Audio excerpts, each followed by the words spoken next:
না না না আমি আসলে ম্যাডাম আইসে বসে ঢাকা 19 সংসদীয় আসন ঢাকা 19-এর সংশ্লিষ্ট করছ আমাদের সকলের প্রিয় অতিথি শুরু হচ্ছে সবার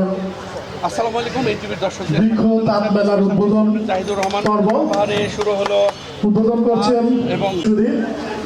ইতিমধ্যে আমাদের প্রধান অতিথি এবং বিশেষ অতিথিদ্বয় অনেকে যাদেরকে আমরা পরিচয় করি এবং যাদেরকে বক্তব্য দিতে পারছি না তারপর আমি বলছি যে আমাদের সাভার পৌর বিএনপির সুযোগ্য সাধারণ প্রতিশ্রুতি দেশ শুভজায়ন হলে অক্সিজেন যে প্রোগ্রাম মাননীয় প্রধান অতিথি আমাদের সাভার আশুলিয়ার গর্ব দাঁড়িয়ে আজকে আমরা কথা বলছি সেই ঢাকা জেলা পরিষদের যে সাধারণ সম্পাদক সিনিয়র নেতৃবৃন্দ এবং সামনে বসা আছেন আমার প্রেস ক্লাবের সব আমি আপনাদের এই মেলার সাথে নিজেকে একত্র ঘোষণা করছি আমি একটি কথা বলে বক্তব্য শেষ করব সিঙ্গার একটি নির্বাচনী জনসভায় মোদি ভাইকে এই পর্যায়ে আমাদের সামনে বক্তব্য রাখবেন সাভারের সুযোগ্য উপজেলা নির্বাহীর মধ্যেই তার কাজের মাধ্যমে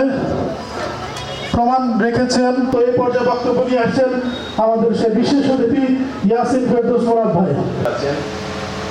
আজকের এই অনুষ্ঠানে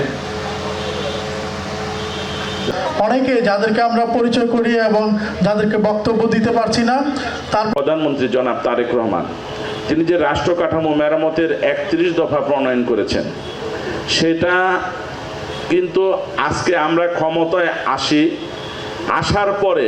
আমরা কিন্তু সেই 31 দফা আমরা কিন্তু প্রণয়ন করিনি।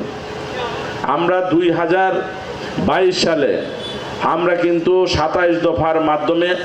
রাষ্ট্র কাঠামো 27 দফার মাধ্যমে আমরা কিন্তু জাতির সামনে আমরা উপস্থাপন করেছি। আমার এইটা যে মাননীয় প্রধানমন্ত্রী তিনি সিঙ্গার যাচ্ছিলেন ঢাকা রিচা মহাসড়কে রাস্তার দুই পাশে যেভাবে মহাসড়ককে ময়লা সম্পাদক ঢাকা জেলা যুবদল তপন মোল্লা সাবেক চেয়ারম্যান গালিবপুর ইউনিয়ন পরিষদ আপনাদেরকে সাভার প্রেস ক্লাব এর পক্ষ থেকে স্বাগত জানাচ্ছি। আসলে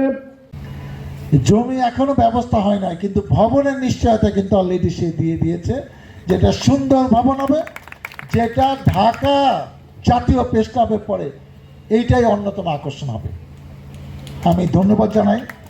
হয় না বা ময়লা ফেললে মানুষের মনে আসলে নিজের কাছ থেকেই নিজে খারাপ লাগবে এরকম একটা উদ্রেক না হওয়া পর্যন্ত আসলে আমাদের এই সমস্যা থেকে মুক্তি নেই। তো আপনাদের নিকটে এটাই অনুরোধ যে আসলে এই বিষয়গুলো বেশি বেশি করে প্রচার করবেন। একই সাথে আপনারা যে উদ্যোগটা নিয়েছেন আজকের বৃক্ষ ও তাঁত মেলা